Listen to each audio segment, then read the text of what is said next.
22 তারিখে আমি গেছিলাম কলকাতা, সেই জন্য আমি অ্যাবসেন্ট ছিলাম আজকে ভিডিও করা থেকে। তো আজকে তোমাদেরকে প্রেজেন্ট প্লিজ বলে আবার ভিডিওটা শুরু করছি।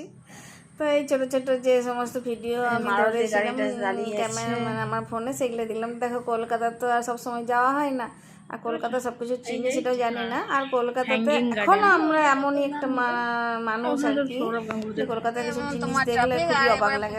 তো আমার জেঠুর ঘরেই উঠেছিলাম, আর জেঠুর ঘরটা ছিল তোমার 14 নম্বর আয়রন সাইড রোড, বাগবাজ।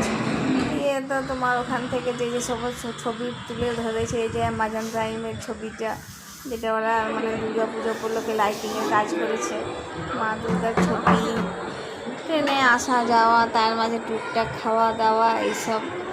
আর গেছিলাম সাউথ সিটি মলে ঘুরতে, কিন্তু জিনিসের এত দাম, মানে সব কিছু জিনিসই 2016 থেকে শুরু।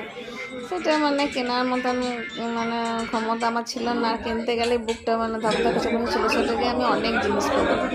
আসলে বিরিয়ানি খেলাম, সবাই তো ভিডিওতে দেয় যে বিরিয়ানি খাচ্ছি, চিকেন চাপ খাচ্ছি, দারুণ লাগছে, টেস্ট দারুণ স্বাদ। বিশেষ করে তো বাজে খেতে যে কী বলবো তোমাকে, খুব বিচ্ছিরি গো। আর মানে দইয়ের রায়তাটাও মানে কিনে খেতে হবে, এটা তো দেখে আমার অবাক লাগলো। বলো, এটা তো ফ্রি দেওয়া উচিত ছিল। পেঁয়াজ দিয়েছিল, সেটা আমার খেতে ভালো লাগেনি। আর আমার তো মনে হয় যে বিরিয়ানি ওরা রান্না করেছে, তার থেকে আমি অনেক অনেক ভালো বিরিয়ানি বানাতে পারি।